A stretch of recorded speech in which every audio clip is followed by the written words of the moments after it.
the amount of times breasts are described in this would have made me think a stereotypical male author was writing the book. Hey y'all, my name is Nat. I hope you're having a terrific day today, and for this video we're going to be doing my January wrap-up.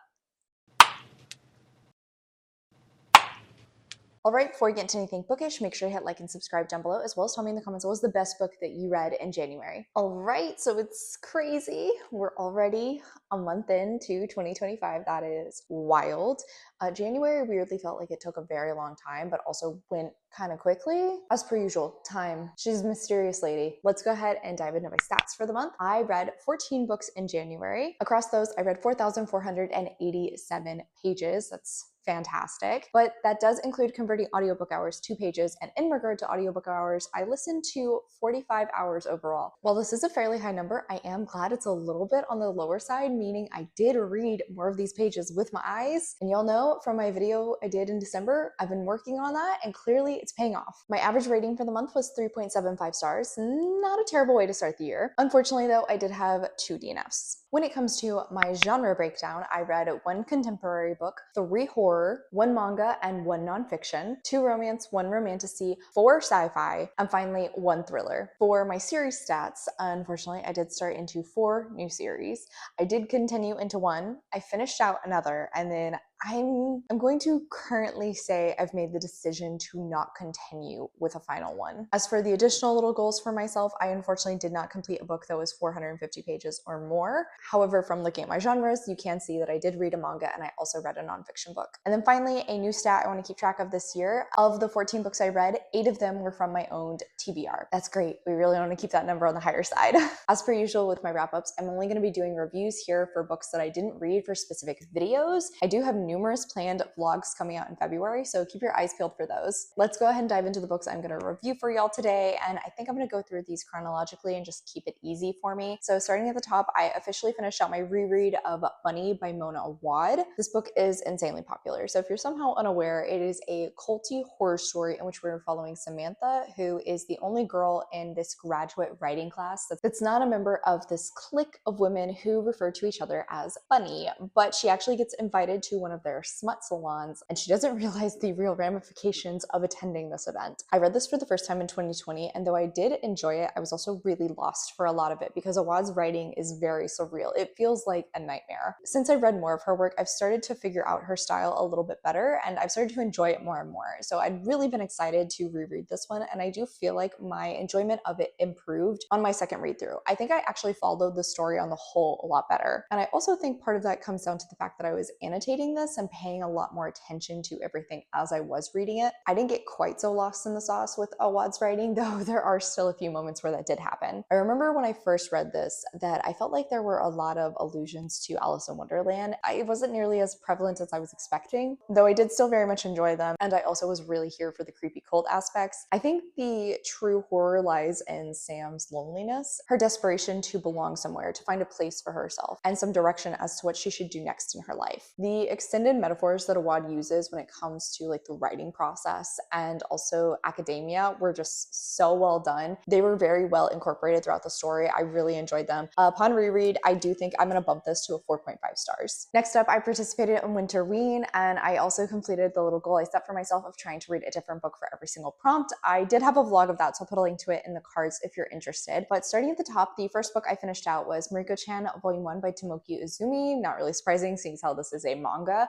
but I also have really been wanting to start this series so that it can work for my horror bingo TBR that I'm doing as well. This is kind of a horror slice of life story where we are following Miko, this normal teenage girl, except she can see ghosts, but she is determined to never react because she doesn't want the ghosts to know she can see them. It ends up leading to some really silly but also uncomfortable and creepy scenes. Josh and I actually watched the anime of this a while back, and so I'd been intrigued to try out the manga. In fact, I would say Volume 1 actually goes through a lot of what the anime currently has. I will admit there is way too much fan service in this for my taste. Thankfully, by the end of this first volume, it does start to calm down a little bit. And for this first one, it really focuses on the initial gag of Miko trying not to respond to the creepy ghosts she ends up encountering. However, the last few chapters do start to dive into a little bit more of an actual plot that the story will be continuing with, and I'm really excited for that. This one came out to about 3.5 stars. The next book I finished as a part of Winterween was This Cursed House by sandeen. This is a Southern Gothic story that I got from aardvark, so I was excited to finally get into it. In this book, we're following Gemma, who is running away from her life in Chicago after a series of unfortunate events,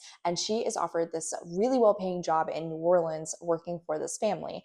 However, once arriving there, she realizes it's not really the job she expected. The family is cursed, and they believe she's the only person who can break this curse. However, that's a little bit of an issue because she has spent majority of her life pushing down the connection she has to the occult, which is that she can actually see ghosts. I do think the atmosphere and the setting in this book was really well done. You are settled into 1960s New Orleans. It is sticky and oppressive, the food smells delicious, and there's something unsettling constantly creeping around the corner. Unfortunately, even though I was very intrigued by this book and kept pushing through because of that, I don't feel like the end of it was really satisfying. From the start, I was really hopeful we get to see a good bit of growth from Gemma because at the start of the book, she's kind of a doormat, but similar to Sam from Bunny, she is also very desperate for a place to belong. She does actually go through a bit of a character arc in the story, but at the same time, there were so many moments where her actions just had me hitting my head against the book, honestly. Gemma's actions weren't the only ones that seemed a little bit illogical. The family who enlisted her help had some as well. There's this constant back and forth of their desperation for her to fix this, but at the same time, like, they don't trust her. They're hiding things from her. And then whenever she does try to do something to fix this, they get angry at her when it backfires.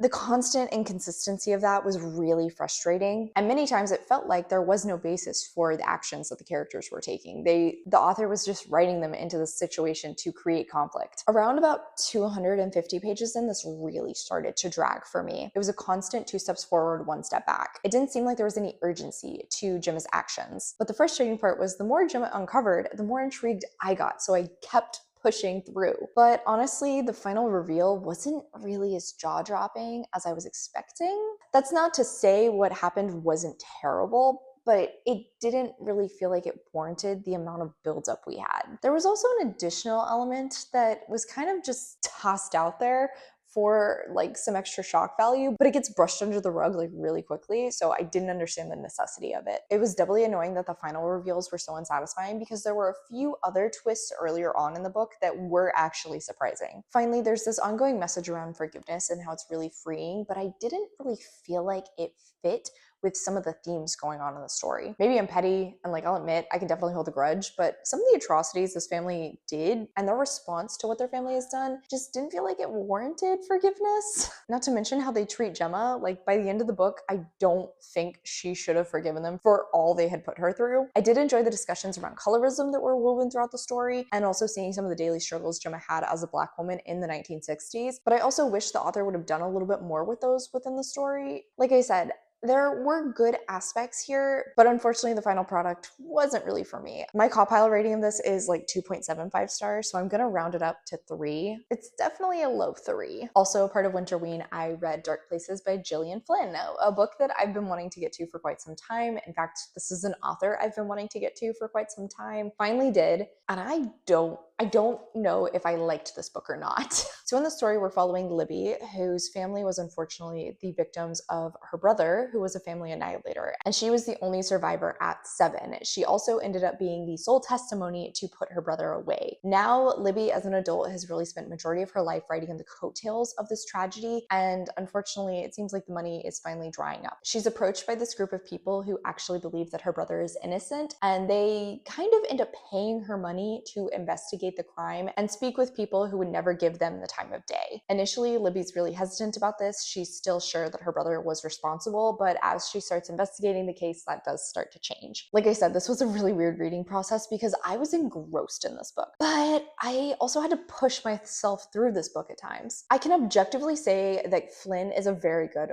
writer, but when I finished this, I wouldn't say I enjoyed my reading experience. Every character is unlikable, and I do think it's impressive that Flynn manages to showcase the variety of ways you can make a character unlikable. But even with that, I did at the very least root for Libby. So I was hoping by the end of this book, I don't know if I would say she would have a happy ending, but at least like she would be in a better position than she was at the start. We alternate back and forth between Libby's perspective in the current day with her mother and her brother's perspective in the past. Though initially Libby's perspective was really grating and I preferred her mother's, she does start to grow, and as the story continued, I really enjoyed her perspective, and towards the end of the book, I actually missed it. I wanted more from her. She does go through some development, but I feel like if we had spent more time with her, I would have been able to appreciate appreciate that development even more, and it would have felt a little bit more realistic. On the opposite side, in the past timeline, with the mother's perspective, Patty, I empathized with her chapters, but they were also really rough to read. However, that was nothing compared to Ben's chapters, the son.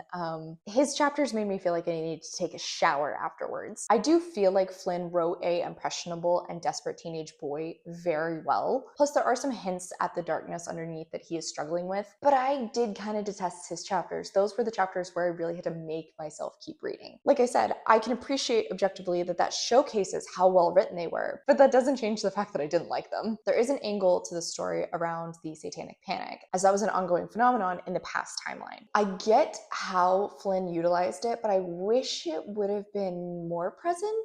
And at times how it was used in the story felt more like a caricature of the actual events. There's one specific element that I know why Flynn did that, and I see the connection she was drawing to the satanic panic in an actual case. But the utilization of it here, it felt a little icky. It put my hackles up, and I don't think in the grand scheme was really needed. But in the end, I didn't really like the final reveal in this book. In the mother's timeline, there's a part of the reveal that I honestly don't feel like it makes sense for the character we had gotten to know. And then in the brother's timeline, would it make sense for this long a period of time?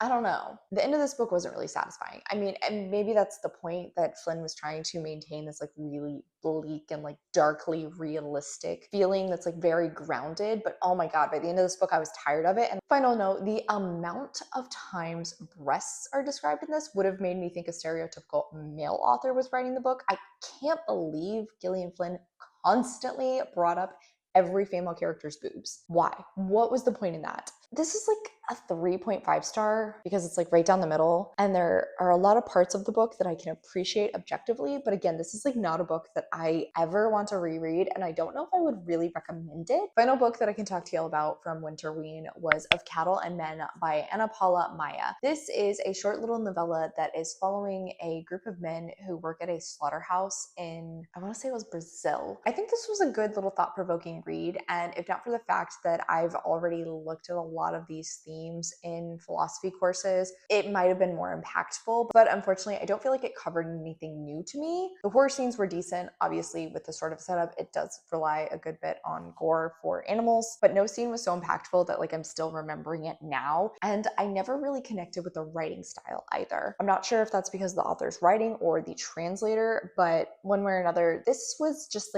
a fine, easy book to finish out. I gave it 3 stars, right down the middle. It was fine. I would probably recommend it to people who are interested in some of these philosophical questions around the ethics of slaughterhouses and the line between animal and human sentience. But in the end, not something that's going to be super memorable. Next, I did have another reread in January, and that was Exit Strategy by Martha Wells. This is the fourth book in the Murderbot Diaries series, which I have been listening to on audio with Josh. Reread for me, first time for him. This one we are following Murderbot again, and they are running into some of their old friends from prior books. That's all I'll say, because it's obviously 4 books in here. I do think I followed this one better the second time around, but I'm really just here for this android who is having to take care of their stupid humans that keep putting themselves in dangerous situations. I love this character. I love the growth we see from them and the way they start to exhibit more human attributes as they are given more free will, and how that is good for them, but also how frustrating it is. The best. Like I said, because I think I followed the plot itself better this time around, I am going to bump my rating from a 4-star to a 4.5 as well. We are currently in the middle of the 5th book and nearly finished, so I am so excited to finish that one out because another character that I really enjoy is introduced, and I'm so excited to continue showing Josh this wonderful series. Final book I read was a mood read, which I ended up picking up thanks to my patrons who voted for me to focus on sequels, and that was The Guncle Abroad by Stephen Rowley. Oh my goodness. So the first book in the series is following Patrick, who is a retired actor that after experiencing a tragedy has really shied away from the limelight, is kind of just hiding away in Palm Springs. However, his best friend and sister-in-law has recently recently passed away, and his brother has asked that he take care of his niece and nephew while his brother attends rehab. This little trio spends the summer together and they work through their grief and also get to know one another and improve their relationship. The first book was very bittersweet. It is really heart-wrenching. It's so funny, it's so adorable, but at the same time, it did make me tear up many a times. This one is following our same trio, except it's about 5 years later, and now Patrick's brother is actually going to be getting remarried to this really rich woman in Italy. So he agrees to take the kids to try and help them warm up to the idea of this woman becoming their stepmother, all while traveling across Europe. And it was equally as sweet, equally as heart-wrenching. Oh my gosh. I am just so impressed at how Rowley made me care so much about the happiness of this little family. I will say my biggest issue with this book was the fact that it seemed like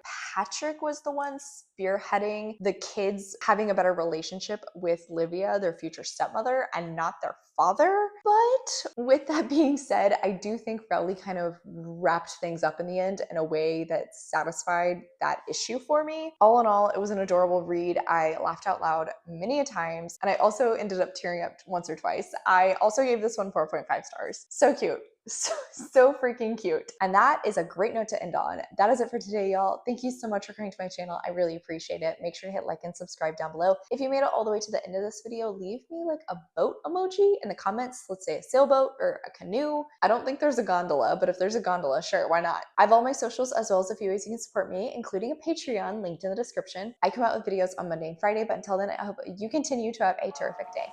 Love you. Bye.